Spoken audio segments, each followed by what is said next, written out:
Morning বন্ধুরা, তোমরা সবাই কেমন আছো? আশা করি ভালো আছো। তো আমিও ভালো আছি। পারিবারিক ব্লগে তোমাদের সবাইকে স্বাগতম। তো বন্ধুরা, আজকে সকালে উঠতে অনেকটাই দেরি হয়ে গেছিলো, 11:30 বাজতে গেছিলো। তো সবার ফার্স্টে উঠে ভিডিও আপলোড করলাম, তারপর চা করলাম। তো চাটা খাওয়া হয়ে গেছে, তো এই বিছানা পরিষ্কার করছিলাম। তো এখন আমার বিছানাটা পরিষ্কার হয়ে গেছে, শুধু ঘরটা ঝাড় দেবো, মুছবো, চান টান করে পুজো দেবো। আজকে ভাবছিলাম চান করবো না, তারপর আজকে মকর সংক্রান্তি। বন্ধুরা, তোমাদের বলতে ভুলে গেলাম, মকর সংক্রান্তির শুভেচ্ছা তোমাদের সবাইকে আমাদের তরফ দিয়ে। তো এখন তো মা গেছে কাজে, বাবা গেছে বাইরে। তো ঘরে আমি, দিশা, ভাই আর দাদা আছি। তো দিশা কাজ করছে আর আমিও আমার কাজ করছি। তো টিভিতে গান দিচ্ছিল, এই গান শুনতে শুনতে কাজগুলো সেরে ফেলছিলাম।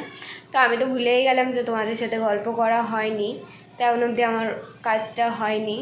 তো ওগুলো করবো, করতেই তো টাইম লাগে 1-2 ঘন্টা। পুজো দেওয়াটা সব থেকে বড়ো কাজ। আর এই সবে গিয়ে রোদ্দুর উঠলেও যখন আমার বিছানা গোছানো হয়ে গেছে। তো বন্ধুরা যাচ্ছে এবার ঘরে কাজ করে নিতে। তো কাজ টাজ করার পর তোমাদের সাথে কথা বলবো। তো বন্ধুরা, স্নান করার পর এসে পুজো দিয়ে নামলাম। তো আমার মাথা লেগে আছে বন্ধুরা, তো ব্যথা করছে। আর মা এখন রান্না করছে। কি রান্না করছো? ডিম আলু ঝোল, বেগুন ভাজা, উচ্ছে ভাজা।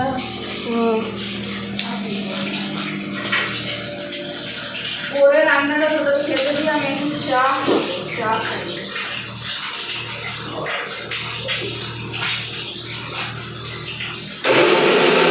তো বন্ধুরা, মিক্সি চলছিল বলে আমি ক্যামেরাটা বন্ধ করে রেখেছিলাম, ঘ্যার ঘ্যার আওয়াজ আসবে তার জন্য। চলে যাবে, কিনে যাবি, লেগেছে মোবাইল দিয়ে কিনে যাবি, তাদের সাথে কথা।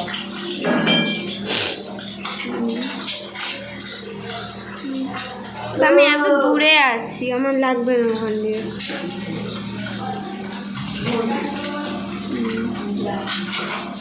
আর বলো, কাজে যাবে তো না? ও,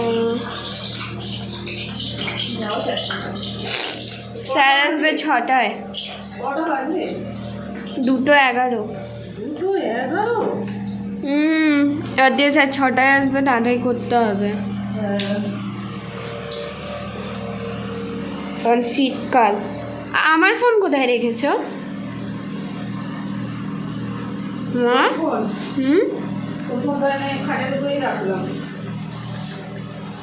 কোন খাতে? আমাদের খাতে? ঠিক আছে, আমি দেখ। বন্ধুরা, এইসবে রিলস করে এলাম আর এরা সবাই খেতে বসে গেছে। মা পরে খাবে।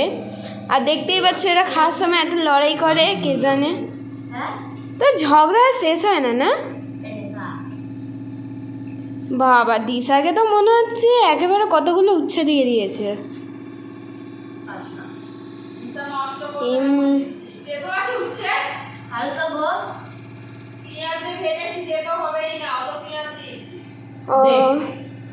বন্ধুরা, এদিকে লাইটটা নিবানো ছিল বলে পুরো অন্ধকার মনে হচ্ছিল।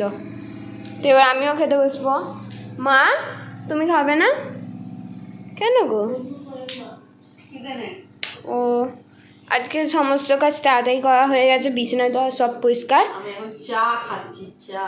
দিশা, তুমি সন্ধ্যা দিয়ে দিও, কারণ ওই স্যার আসবে, আমি ওগুলো গোছাবো। ওদের এখন খেতে দিলাম, ওরা খাচ্ছে, আমি একটু চা খেয়ে নিই। আমি 4টার সময় বেরিয়ে যাবো। কেন ভালো লাগছে না? অন্ধকার হয়ে যায় তো, আসতে শীতে ভালো লাগে। তো এটাও স্যারও বলছিল যে তোদের আর রিয়াকে স্যার আসতে পারে। রিয়া কালকে শুনে কি খুশি, বলছে কি স্যার তোকে 6টায় পড়াতে আসবে, আমাকে 7:30। ওর কত আনন্দ, মানে তাড়াতাড়ি পড়িয়ে স্যার চলে যাবে বলে। ওকে যেহেতু 10টা বাজে, রিয়া বলে 10টার সময় যায় স্যার, কে পড়িয়ে যায় আগে বলতো? ইচ্ছে করে পড়তে বসে। সত্যি অত রাত করে পড়ালে ভালো লাগে না, এনার্জিও থাকে না মানুষের, ঠিক বলে। তাই জন্য স্যার বলছে এবার তাড়াতাড়ি আসবো, তাড়াতাড়ি পড়িয়ে চলে যাবো। তো আমি যাচ্ছি খেতে, ঠিক আছে? তুমি চা। তো বন্ধুরা, পরে দূরে ওঠার পর দাদা খাচ্ছিল ফুচকা আনতে, আর এটা আমরা বসে ফুচকা খাচ্ছি, মানে খাবো। এখন মা ভাগ করছে সবার জন্য। আর ওই দেখো, ওদের তিনজন আলাদা, আর আমার আর মায়ের আলাদা। মা, আমার আর তোমার আলাদা তো। আজকে একটু বেশি আছে। দাদা ঝেপে দেবে দিশার পাত দিয়ে আগে। ও মা আমায় ওটা দেবে, ওই প্লেটটা। ভাই তো টক জল খাবে না, গা তেঁতুল দেবে আর ওর ওষুধ। আমাকে ওই প্লেটটা দেবে, ওটা দিলে ভালো লাগে। খাচ্ছি। আর এদিকে দাদা সবার আগে ফার্স্ট খেয়ে দাদা কেমন আছে? কেমন বানিয়েছে? আচ্ছা খেয়ে অ্যান্সারটা বলো, কেমন বানিয়েছে? অথচ আমি বানাইনি, দোকানদারই বানিয়েছে। কেমন খেতে মা? ঠিক বানিয়েছে? হ্যাঁ। তো বন্ধুরা এখন দেখতেই পাচ্ছ দিশা জল ভরছে, একবার কল এদিক দিয়ে খুলে একবার ওদিক দিয়ে খুলে, আবার জলও খাচ্ছে। আর এদিকে ভাই ভাই না একটা কাজ করতে পারিস?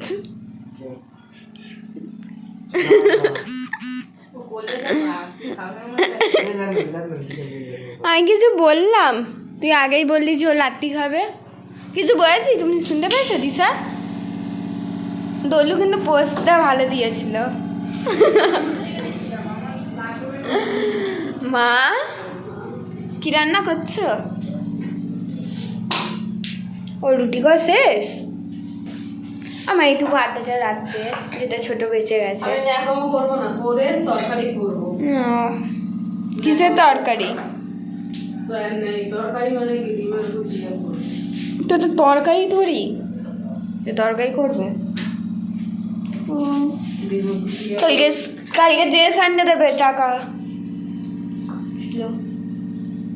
কত দিতে হবে? 300 বললো মনে হয়। 500 দেওয়া আছে। 300 দেবে। মানে একটা ড্রেস সেলাই করতে 800 টাকা? বাবা গো।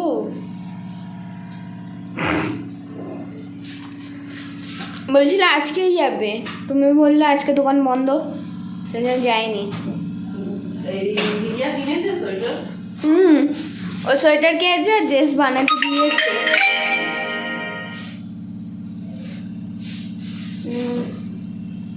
ওর তো ইউনিফর্ম কোথায় দিয়ে দিয়েছে। আজকে স্কুল হয়েছে, তুমি বললে স্কুল ছুটি। আমি ছুটি বলিনি, বাবা বলছে ছুটি। স্কুল হয়েছে সব মেয়েরা। আমি স্কুল যাবো কালকে, বলছিলাম বাবা বলছে স্কুল ছুটি আছে, ছুটি আছে। সব ছেলে মেয়েরা স্কুল দিয়ে এলো, আমি দেখলাম। আমি তো বললাম স্কুল আছে। আমি কালকে আমার বান্ধবীকে জিজ্ঞাসা করে এলাম। 4টার সময় আমি গেলাম না, মকর সংক্রান্তিতে সরকারি ছুটি থাকে না। বাবা বলছে ছুটি আছে, ছুটি আছে। আমি বলছি নেই ছুটি, আমার বান্ধবীরা বলছে। বাবা শোনেই না, কি আর বলবে। আমি বলছি দেখো পায়েলের স্কুল ছুটি ভাবলো, আর স্কুলে সব মেয়েরা আসছে। না আমি জানতাম স্কুল ছুটি নেই আজকে। করছে। ও আমি রুটিটা করে আগে বাথরুমে যাবো। বাহ, আমার ভাগ্যে ছিল এইটুকু আটা পর্যন্ত বেঁচে গেছে, দেখেছো? আর এখন আমি বানাবো ছোট্ট রুটি। দিশা, আমি তোমাদের বিছানাতে ঝেড়ে দিয়েছি, শুধু তোমাদের বালিশটা লাগিয়ে দাও না। আর আমাদের বিছানায়, তোমাদের বিছানাতে যাচ্ছিলাম, ধুলো পড়েছিল, সেটা একটু ঝেড়ে দিয়ে তো ওই ঝাঁটাটা। বন্ধুরা মায়ের রান্না করা হয়ে গেছে, আর আমি আর মা বিগ বসের কথা বলেছিলাম। আমাদের ঘরে কেউ বিগ বস দেখে না, আমি আর মায়ে দেখি। আর ওখানে ওদের 3 জনের তো শুধু ফোন ফোন ফোন। মা একদিন আমি দাদার ফোনটা নেবো, নিয়ে মিক্সিতে গুঁড়ো গুঁড়ো করবো, তেলে ভাজবো, তার মধ্যে চিকেন দেবো, সোয়া সস দেবো, আর ওকে খাইয়ে দেবো। ওর যেদিন ফোন খারাপ মা ফোনটাকে আচার, আগে মোবাইলে স্ট্যাটাস লাগবে, এই তো জীবন চিতাতে সব ওই বাসের ওই বডি কি বলে ওটা, ওটা আমরা ঘরে বানিয়ে নেবো, ঠিক আছে দিশা? ওইটা তৈরি করবো, বুঝেছো? একটা কাঁধে তুমি নেবে, একটা দোলু। আর ও হচ্ছে ফোনের বর বর। হ্যাঁ, ওকে মেয়ের পোশাক পরাবো না, এই ফোনটাকে আগে মেয়ে বানিয়ে সাজাবো, যেমন বইতে সিঁদুর পরায় বর, ও সিঁদুর পরেই ওকে বিদায় দেবে, ঠিক আছে? দিশাকে বিয়ে করেনি, ফোনকে বিয়ে করেছে। हाँ दीपक दा इधर लोग तो देवे, मेरी शादी नहीं हुई, मैंने उस जिस दिन फ़ोन खरीदा था उससे मेरी शादी हो गई थी। रवि तेजर एक तो बोई ছিল না পুলিশের, এটা ও সেই ডায়লগটা দেবে, ঠিক আছে? দা একটু ফোনে সার্চ। বললো তোর থেকে বেশি কিনতে আমার ফোন বলো দিদি বাবা তোর দিয়ে বেশি কিনতে এই দোলু মাসির ঘর দিয়ে যেতে সত্যি দীপকদার ফোন যেদিন চলে যাবে। বোধহয় আছে যা তো ও মা, কালকে আমি তেঁতুলের চাটনি করবো, দাদা তুই তেঁতুল আনবো। চিটচাটো টাকা দিয়ে দিই, আমার কাছে 1 টাকাও নেই যদি বাজার গেলে। চালানানি চালানো খুব জোর 30 টাকা দিয়ে দিও, তেঁতুলগুলো আনবো, এনে মিক্সের চাটনি করবো বেটে, দিয়ে দিও, তোকে মিক্সারে আমি গুঁড়ো করে দেবো দিয়ে দিও, মোবাইল সবাইকে খাইয়ে দেবো দীপক আমার দিও। আমি ওর লেগটা কেটে মোমো করবো না দাদা ফোনের লেগ পিস খাবে, ফোনটাকে দে, আমি প্যানে ফ্রাই করে আনছি। ফোন এমনি নাকি কালকে তেঁতুল আমি দিয়ে বানাবো। এটা কালকে বাজার দিয়ে মনে করে আনবি, ঠিক আছে? আমি বিকেলে এসে বানাবো। ওটাও আগে যাবে আনতে ও তো টকে টাকা দিয়ে দিও মা। দীপক তেঁতুল খাবি তেঁতুলের চাটনি, হ্যাঁ চাটনি এমনি কড়ার মধ্যে দিলেই চাটনি হয়ে যাবে। চাটনি করার ছোট মেখে দিলে মা খাওয়া তো ভালো লাগে না। জিভ দিয়ে জল পড়ছে আমি কাঁচা তেঁতুল আনতে বলছি, পাকা নয়। এনে ভিজিয়ে দিস, তাহলেই বাড়তে পারবো। করতে হবে। কে বলছে ভিজিয়েও দিলে হয়? আমি ফোনে দেখেছি, আমি ফোনে রেসিপি দেখেছি। ওরা সিদ্ধ করতে হয়, সিদ্ধ করে ছাড়াতে হয়। আমি বলছি আমার জিভে জল চলে আসছে, আমি পরে বলবো। মা কিরকম লোভী ছেলে ওর জিভে জল চলে আসছে বলে ও পরে বলবে আর ফোনে দেখে একটু ওর মধ্যে। টক দেখলে এত লোক তো বন্ধুরা আমাদের খাওয়া দাওয়া হয়ে গেল, তো এবার যাবো ঘুমাবো।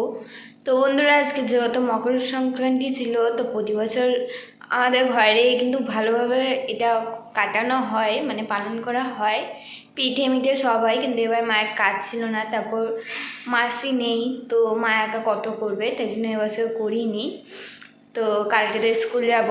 আজকে ভেবেছিলাম যে স্কুল আছে, আমি জানতাম, বাবা বলছে স্কুল নেই, কিন্তু সত্যি স্কুল ছিল। তো কালকে যাব। ওই আমার বান্ধবী বলছিল যে কাল এতদিন হয়ে গেল ছুটি করলি, তো স্কুল আসছিস না কেন? তো কালকে যেতে হবে। তো এবার বিছনা তো হয়ে গেছে, আর এই তো আমি মাসির ঘরে বসে আছি, তো ভাবলাম তো অনেকের সাথে একটু গল্প করিনি। আর এত শীত বন্ধুরা, আর ভাল লাগছে না পা দিতে মাটিতে। তো বন্ধুরা এবার যাচ্ছি আমি ঘুমাতে। তো আমার আর কোনো কাজ নেই, শুধু ভিডিও এডিটিং করবো আর থাম্বনেল বানাবো। তো বন্ধুরা আজকের ব্লগটা এখানে শেষ করছি। তোমাদের সবাইকে গুড নাইট। আজকের জন্য তোমাদের সবাইকে টাটা, বাই বাই। কালকে নতুন ব্লগ নিয়ে তোমাদের সাথে দেখা হবে। আর যদি এই ব্লগটা ভালো লাগে ঠিক লাইক অ্যান্ড সাবস্ক্রাইব করে দিও। তো